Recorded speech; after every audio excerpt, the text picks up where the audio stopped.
বান্দরবানের নাইক্ষ্যংছড়িয়ার কক্সবাজার জেলার রামু অঞ্চলের সীমান্ত এলাকা পরিণত হয়েছে গরু চোরা কারবারিদের অভয়ারণ্যে। আর এই সুযোগ কাজে লাগিয়ে কোটি কোটি টাকা ঘুষ বাণিজ্যে জড়িয়েছে সংশ্লিষ্ট থানার পুলিশ কর্মকর্তারাও। অভিযোগ রয়েছে, পাচারকৃত গরু থেকে যেমন মাসোয়ারা নিচ্ছে পুলিশ, তেমনি দেশি গরুর খামারিদেরও পাচারকারী বলে জিম্মি করছে পুলিশের নিয়োজিত দালাল চক্র।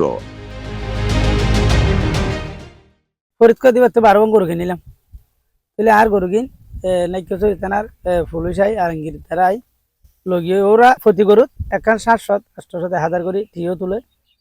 তো আই তো হনদিন তারা লই ব্যবসা না করে আই টিয়া নদী মাইসে তো তুলে দিয়ে, তাহলে আর 12 গরু তো 11 গরু তারা লগিয়ে 11 জন মানুষও লগিয়ে মানুষের ঘুরা হইন ধর 12 বছর 13 বছর যে হইন ধরে টিয়া দিব হয়ে গরু বাড়াই দিলে নাইক্ষ্যংছড়ি থানার নিব হয়ে নিয়ে যায়। আবার তারা পণ্য চালান দিবে লাই আর গরু ফালি গরু একটা ফার্ম গরুর হল দিলাম বললা হাগল আর রাখি নাইক্ষ্যংছড়ি থানায় আর তো প্রতিটা গরু 1000 করে টিয়া হয়। আলমগীর আছে, কেশিয়ার আছে, আরো কয়েকজন আছে। হিসাব নিজে আইরে মানুষ যে লই যায়, ও নিজে আইও আইয়ে রাতে আবার একদিন থানা লই এই করে। খামারি ও ক্ষুদ্র ব্যবসায়ীদের অভিযোগ, নিয়মিত পুলিশের নামে চাঁদা নেওয়া হচ্ছে। আবার চাহিদা মতো চাঁদা না পেলে খামার থেকে নিয়ে যাওয়া হয় গবাদি পশু, ধরে নিয়ে যায় শ্রমিকদের।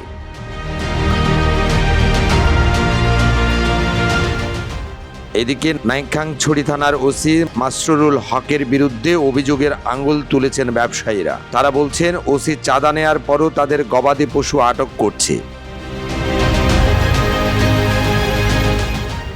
এছাড়া ওসি মাসরুরুল হক টাকার লোভে নিজের থানা এলাকার পথঘাট ভুলে কক্সবাজার জেলার রামু থানা এলাকা থেকেও গরু প্রতি মাসোয়ারা আদায় করছেন, এমন তথ্য রয়েছে কালের কণ্ঠের হাতে।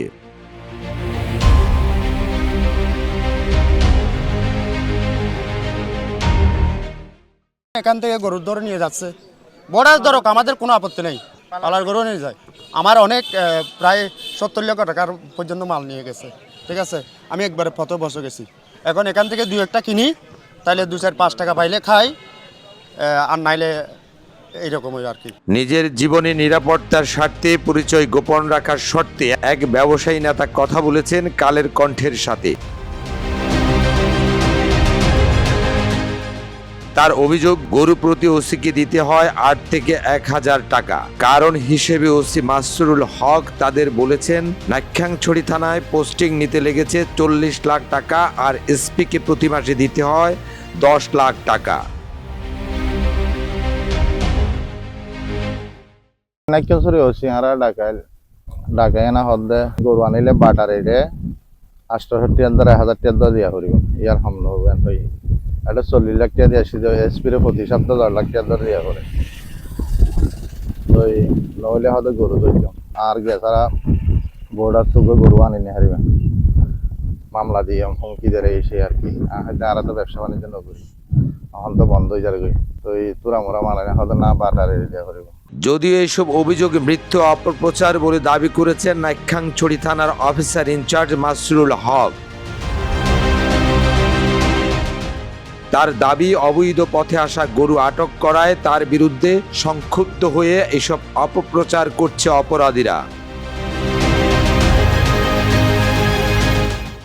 গত 26 তারিখে ওই যে 11টা গরু এবং 11 জন পাচারকারী আটক করা হয়। উক্ত বিষয়ে নাইক্ষ্যংছড়ি থানার মামলা নাম্বার 12, তারপরে তারিখ 26/2/2025 রুজু করা হয়। ওই মামলায় যারা আসামি তারা পুলিশের উপর সংক্ষুব্ধ হয়ে তারা এইসব কর্মকাণ্ড ঘটাচ্ছে আর কি।